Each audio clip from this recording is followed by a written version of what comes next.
Hello everyone, Joshua Cutchin here at Fort Mountain, Georgia, which is a site that I've heard quite a bit about but have not been able to visit.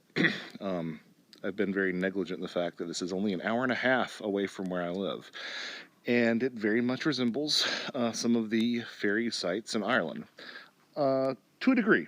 You don't see quite the same stacked stone construction, but it is really interesting to compare the myths associated with this place with the myths associated with some of the fairy forts and the ring forts and the other monuments that you see in the old world. So let's take a look at it.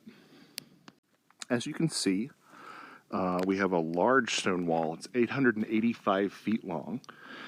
No one is quite sure who built it or exactly when. I've seen some indications that it's as old as 1,500 years. But there are other indications that perhaps it was created by Hernando de Soto. Of course, this is all people trying to not listen to indigenous people who actually said that this was associated with something far stranger. There are some archaeologists who think that it was built by the Adena or some of the other mound builder cultures. But if you ask the local Cherokee what they said that it was associated with the Moon-Eyed people.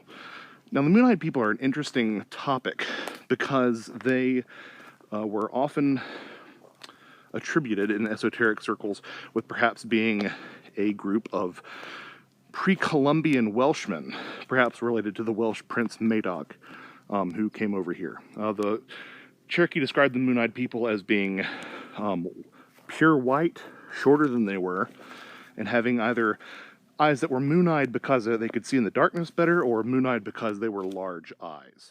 Here's some video from the other side of the wall. They have a nice little cairn there, someone put together. Interesting, apparently it's pockmarked by several pits. And, yeah, let's see what's on down here. There's also some persistent rumors that this was actually some sort of Cherokee honeymoon site for newlyweds, whatever that means exactly. I'm not sure. That, I believe, that we were just over at was the ruined gateway, which has been alluded to in some of the texts. So let's see if we have anything else of note down here. It's a lovely and beautiful day up here. It's a little cooler than it is down off the mountain. Yeah, so there we go. It's where we were earlier in the video. If we come around here, I will say that this doesn't seem to have the same feel as some sites in Ireland. It feels a lot calmer. Not quite as volatile. Whether or not there's anything to that, or whether or not I've just made it that way in my head, no one can say. But here you have a really good example of the straight line and the right angle. Of course, people have said that it's been proven to not be a fort. That's a pretty narrow definition of what forts are, though, because as illustrated many times, we're not entirely sure that the ring forts in Europe were necessarily used for fortifications in the defensive sense either.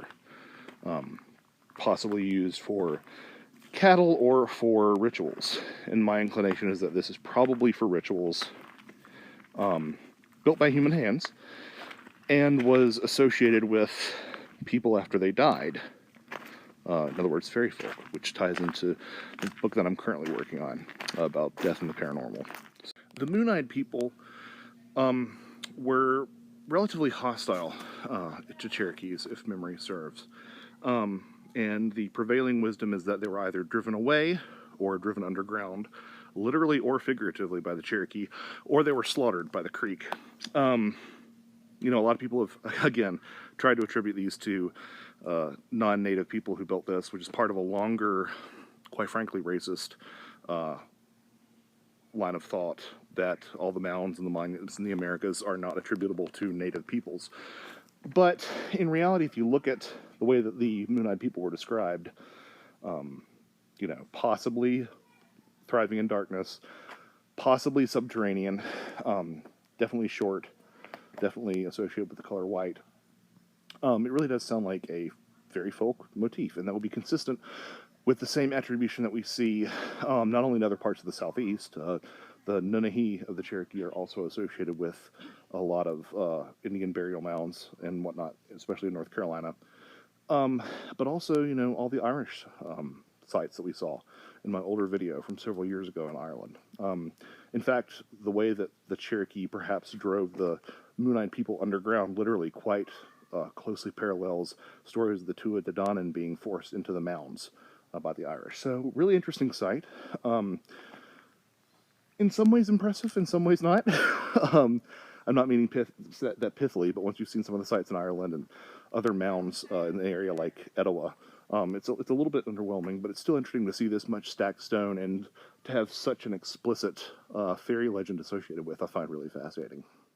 So I was coming down this way, which is sort of the end of the other side of the trail, and I thought we'd, seen everything that there was to see here. And we kind of have. There's a little bit more of the wall structure in that direction. But we also have this lovely boulder at the end, which, certainly is evocative of the association between fairies and large rocks and boulders. But also, interestingly enough, I stopped and looked at this, and I thought it was nothing. But the more I looked at it, we have several different trees piled up. There's one over here. And anybody who's familiar with my work knows I'm pretty skeptical of tree structures, but this is a bunch of different trees put together, and one of which, as you can see, is wedged right in between a fork and this other tree.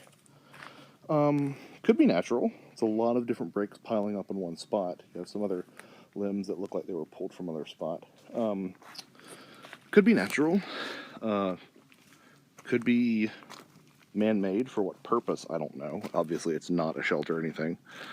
Maybe somebody just doing it for the lulz, as the kids say. Or, outside chance that there's some sort of paranormal phenomena associated with it. Probably not, but I thought it was worth remarking on anyway. Because it did stand out the more I stood here at the end of the old stone fort. Or stone fort, rather. Old Stone Fort is in Tennessee. So literally just down from where I saw the other break is this break, which is really high. I mean, I would say it's probably maybe even 12 feet up in the air, if you're from the base. But it's a very sharp break down to another cross-section of logs. Actually, let's see, I'm 6 feet, so I'll give it 12. But it's just this really sharp break. It's up quite high. It doesn't look like it was because of a limb, because of snow. Not that we even had that much snow this last year. So I don't know. I keep finding these other strange stick structures around here. So who knows? So I keep on thinking that I'm done with this site. But this is kind of one of the most... This place has the most fairy feel that I've felt in the New World, mainly because of this. I mean, I'm pretty sure this is a natural rock formation, but I'll be damned if it doesn't look very evocative of some of the giants' tombs that you find in Ireland, or even some of the dolmens. Obviously, it's not stacked the same way like a dolmen would be stacked, but it has a certain stratification that is evocative of that. Looks like I see some smaller rocks up in there. Interesting. Yeah, I've got to do some more research about what's been seen in the area.